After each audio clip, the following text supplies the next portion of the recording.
Добро вечер и добро дојдовте во уште едно издание на Формула 1 македонски, уште една победа за Луис Хамилтон, седма победа поред за AMG Мерцедес оваа сезона, неочекуван крај на трката, откако Себастијан Фетел водеше од самиот почеток до крај, меѓутоа онаа грешка на Себастијан Фетел на 15-тина круга до крајот, кога изгуби контрола врз својот болид во свиокот број 4 и нагло се врати, затварајќи го Хамилтон, буквално истуркајќи го во зидот за малку избегнат инцидент. Сметам дека беше на линија на ферплеот и можеби малку преостро, и затоа оттаму и казната од 5 секунди, онаа временска казна која се додава на крајното време, така што разочарување за сите фанови во Формула 1. Буквално бевме ограбени со оваа одлука на стојардите од една вистинска борба до самиот крај, така што навистина ова е контроверзна ситуација, меѓутоа мислам дека одлуката на место. Мислам дека Себастијан Фетел требаше да се врати малку поблаго и сепак имаше шанса од позадина повторно да ја превземе првата позиција, бидејќи на правците имаше подобра брзина. Ќе остане оваа ситуација контроверзна, многу умина, верувам ќе имаат различни мислења, меѓутоа дефинитивно на крајот Луис Хамилтон победник. Видовме Себастијан Фетел одби да се поздрави по радиото, јави дека ова не е фер, дека он едноставно немал можност да го исконтролира болидот и дека бил среќен што не удрил во зидот, меѓутоа линијата на движење јасно индицираше дека он сака да го затвори Хамилтон, така што без разлика на коментарите, мислам дека ова е фер одлука.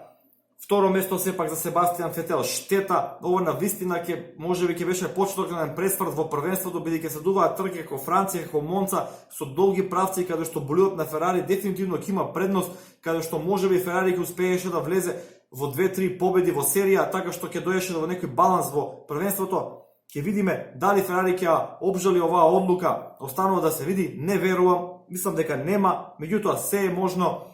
Трето место за Чарлс Леклерк, повторно жртвено јагне на Ферари во однос на стратегијата, несватливо според мене зашто толку долго остана на тие меки гуми, односно средни гуми од првиот стинт.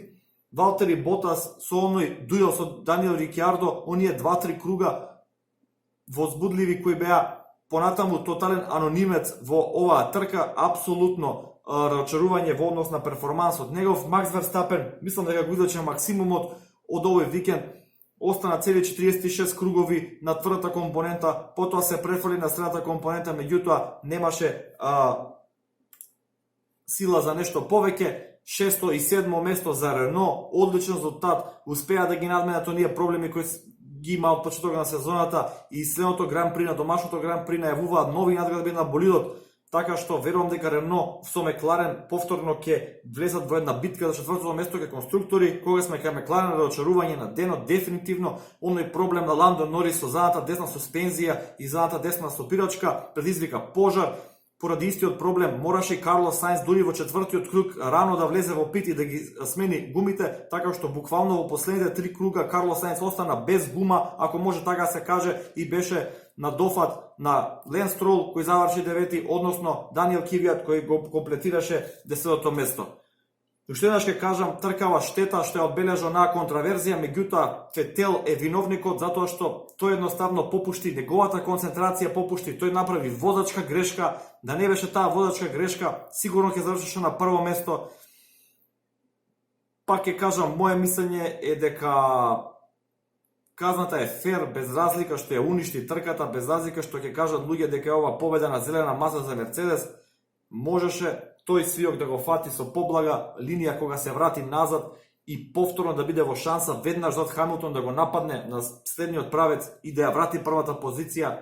Така што мислам дека преосто врезе, го истурка Хамилтон спрема зидот и заслужено ја доби казната од 5 секунди. Штета за трката, штета за првенството, меѓутоа од да гледаме од друга страна, сепак ќе има патеки каде што Ферари ќе биде компетитивен, така што драмата не е завршена. Останува да се види како Ферари ќе реагира, останува да се види кој надгради Ферари ќе ги донесе. Се надеваме дека до трката на Монца Ферари ќе навистина ќе ги исправи сите грешки во својот болид, иако да се смени филозофија сред сезона не е баш најлесно, но тоа е што е.